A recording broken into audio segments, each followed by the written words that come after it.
नमस्कार। जय माता दी। मैं हूं आपकी अपनी लाइफ डिजाइनर आचार्य जीतू सिंह। मोहिनी एकादशी जो कि 23 मई की है, यानी 23 मई की है। आपको मोहिनी एकादशी पर बहुत सारे लाभ मिल सकते हैं। वैसे तो हर एकादशी बहुत ही महत्वपूर्ण होती है, लेकिन मोहिनी एकादशी का महत्व बहुत ज्यादा है। अब कहते हैं कि अगर मोहिनी एकादशी पर अगर हम व्रत रखते हैं तो कई बार जो हमारा ऑरा होता है, बहुत सारा सामने वालों को नेगेटिव लगने लगता है कि हम जो चीज़ कहना चाह रहे हैं वो गलत ही कह रहे हैं, जो भी कहते हैं वो गलत ही कहते हैं। लेकिन सामने वाले का नज़रिया बदलता है। जो लोग इस व्रत को रखते हैं, दूसरों के सोचने का नज़रिया उस व्यक्ति के प्रति बदल जाता है। चलिए, ये एक पहलू भी है इसमें।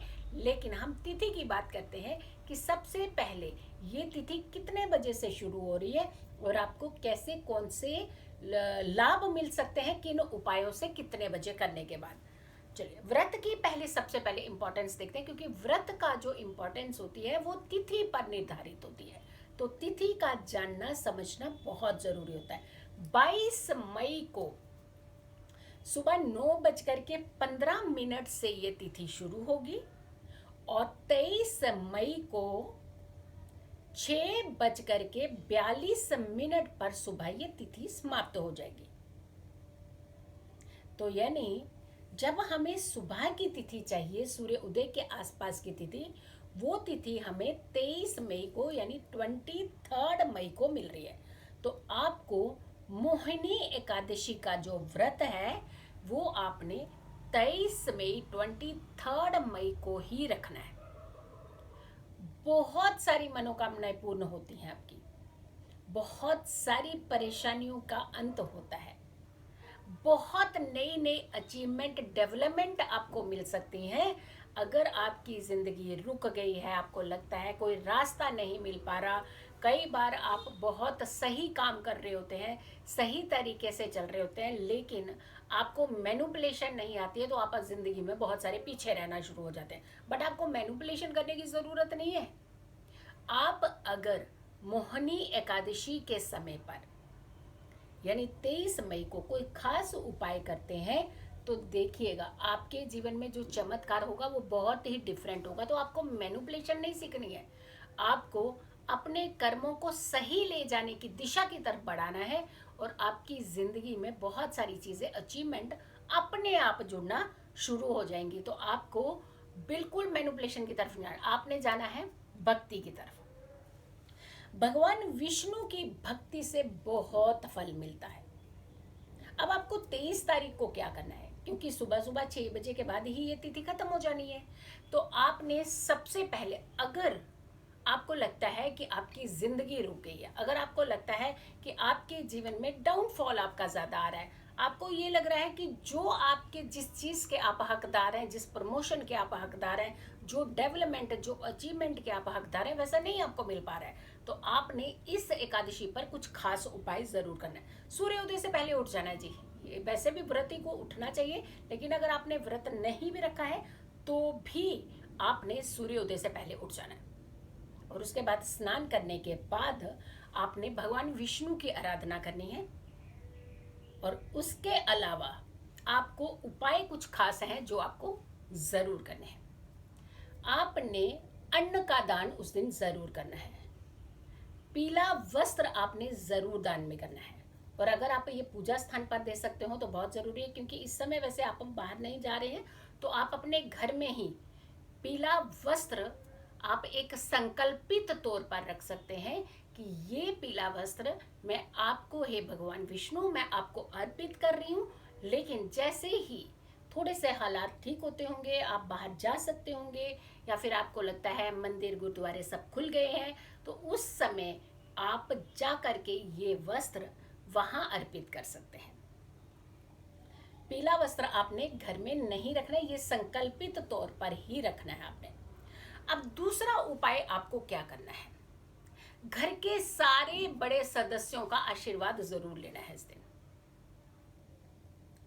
एक समय का आपने संकल्प करके अन्न त्यागना है। अगर आप व्रत नहीं रख रहे हैं, ये उनके लिए उपाय है जो व्रत रख रहे हैं उनको मैं अभी बताने वाली हूँ बहुत कुछ चीज़ें, लेकिन जो नहीं व्रत रखेंगे ये उनके लिए उपाय हैं। बहुत सारे ऐसे लोग हैं, बहुत सारे ऐसे बच्चे हैं जो ये व्रत नहीं रखते हैं।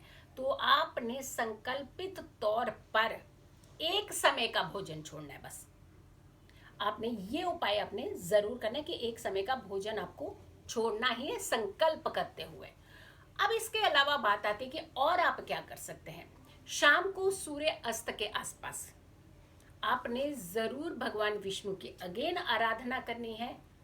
भगवान की तरफ आपने स्मरण करना है, भगवान को आपने समर्पित करनी है अपनी सारी समस्याएं। एक महा उपाय भी है, इसे एकादशी पर ही एक महा उपाय भी देने वाली हूँ आपको, वो भी आपने करना है। अब आती है बात जिन्होंने व्रत रखा होता है उन्हें क्या करना है। जो महा उपाय बताने वाली है वो सभी को करना है, चाहे व्रती है या चाहे आपने व्रत नहीं रखा है तो भी आपने उस उपाय को जरूर करना है। जिन्होंने व्रत रखा है उन्होंने कुछ चीजों का खास करके ध्यान रखना है। एक, आपने एक दिन पहले से ही इस व्रत का पालन करना शुरू कर देना है। यानी 22 तारीख की सूर्य अस्त के बाद से ही आपने भोजन नहीं करना है। ये मोहिनी एकादशी पर खास करके आपको ये उपाय करना है। फलाहार ले सकते हैं आप, लेकिन आपको प्रॉपर जो अन्न का सेवन करते हैं और उसमें भी खास करके लहसुन का, प्याज का प्रयोग होता है, वो अन्न का सेवन आपने सूर्यास्त के बाद नहीं करना है अगर आपने ये मोहिनी एकादशी का व्रत रखना है। डेफिनेटली उठना तो आपको सूर्योदय से पहले ही है, पूजा पाठ आपने नियमित करनी है, भगवान विष्णु की आराधना आपने करनी है, लेकिन रात के समय एक चमत्कारी उपाय है जो आपने सभी ने जरूर करना है। एक कागज लीजिएगा और कागज के चारों कोनों के ऊपर आपने एक केसर के साथ तिलक लगाना है। उसके बाद बीच में आपने 27 बार भगवान विष्णु का नाम लिखना है। श्री हरि विष्णु, श्री हरि विष्णु, श्री हरि विष्णु, श्री हरि विष्णु, ये लिखिएगा, 27 बार लिख दीजिएगा। और जब भी आप ये नाम लिख रहे हैं तो आपके मन के अंदर सिर्फ आपकी वो कामना होनी चाहिए जो काम आपका बहुत बार अटक चुका है, लटक चुका है, वो काम आपको लगता है होगा ही नहीं पूरा, आपने उम्मीद छोड़ दी है, वो आपने ध्यान में रखते हुए आपने 27 बार भगवान विष्णु का नाम लिखना है। उसके बाद इस कागज को आपने भगवान के द्वार पर ही रख देना है, यानी अपने पूजा स्थान पर रख देना है। अगले दिन आपने इस कागज को उठाना है, पीले कपड़े में बांध करके फिर अगेन आपने अपने पूजा स्थान पर रख देना है। ये अगली सुबह करना है, द्वादशी के दिन। और उसके बाद जब आपने इसे पीले कपड़े में रैप करके भगवान के द्वार पर रखना है, तब आपने ये संकल्प करना है, मैं मंदिर में आकर के आपको ये जरूर अर्पित करूंगा, मेरे काम पूर्ण कीजिए। मैं करूंगा या करूंगी, ये सारे लोग ये उपाय कर सकते हैं। यकीन मानिए, जो काम आपको उसकी उम्मीद छोड़ चुके हैं कि ये तो होना ही नहीं है, आपने उसकी सारी कोशिशें कर ली उस कार्य को पूरा करने की, लेकिन आपका वो कार्य नहीं हुआ, तो ये कार्य जरूर पूरा करेंगे। ये एकादशी आपका उस कार्य को जरूर पूर्ण करेगी। द्वादशी के दिन ही पारण करना चाहिए और द्वादशी के दिन जरूर पूजनीय ब्राह्मण जी को दान दक्षिणा ये सब चीज़ें ज़रूर अर्पित करनी चाहिए। आजकल वो समय नहीं है, आप नहीं कर पाएंगे, लेकिन आप ज़रूर जब भी ये हालात ठीक होते हैं, सुधरते हैं, उसके बाद आप ये दान दक्षिणा कर सकते हैं। हाँ, ब्राह्मणों का, पूजनियों का, बड़ों का ये आशीर्वाद ज़रूर लीजिए। घर के सदस्यों को अपशब्द ना कहिएगा। कई बार क्या होता है कि हम भगवान का नाम तो लेते हैं, पूजा पाठ बहुत करते हैं, लेकिन एक कोने में कहीं ये आपके दिमाग में होता है कि कहाँ तंग कर रहे हैं हमारे बड़े बुजुर्ग हमें।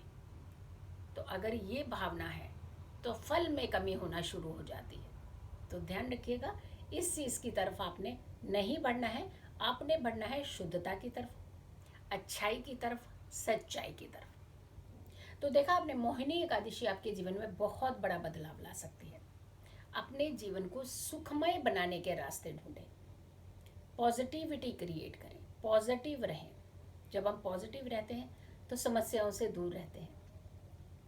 अगर आप लोगों ने अभी तक मेरे चैनल को सब्सक्राइब नहीं किया है तो ज़रूर कीजिएगा, इस वीडियो को ज़रूर शेयर कीजिएगा। फिर जल्दी हाजिर होंगे एक अच्छी वीडियो के साथ। तब तक के लिए नमस्कार।